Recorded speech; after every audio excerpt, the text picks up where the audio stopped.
You know, here in Massachusetts and across New England for that matter, there are some great neighborhoods with beautiful mature trees like the ones you see here behind me.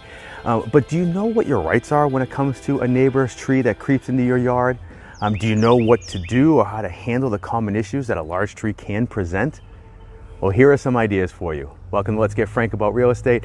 Once again, I'm Frank McManus with Lamakia Realty, and today we're talking about ideas on how to handle possible issues when your neighbor's tree crosses into your property, and or how to avoid any possible negative relationships with your neighbor.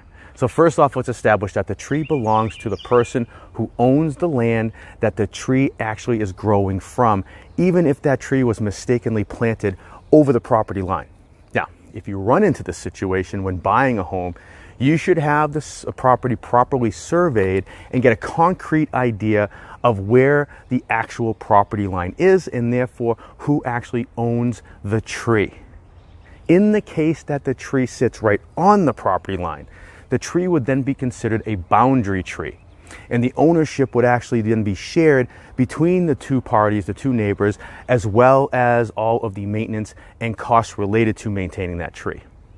But what if only the branches actually extend into your yard? In the case like this, you have the right to cut them back, but only to the property line.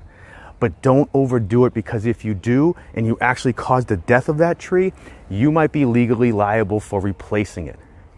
But what about if those branches bear fruit on them, for instance? Well, the fruit is actually going to belong to the owner of the tree, and you cannot pick it without the permission of the owner. But get this, the owner is not responsible for cleaning any of the fruit that falls off into your yard, and the same goes for the leaves, by the way, because it's considered a natural byproduct of the tree.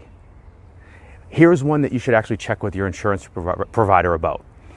When a limb falls off the tree and hits your home or hits your car and causes damage, if it's a healthy tree that has been well maintained and a storm causes that limb to fall, it could be looked at as an act of God, and the owner would not then be liable. However, if it's proven that the tree was then sick and not regularly maintained, then the owner could be on the hook for any damages that was actually caused.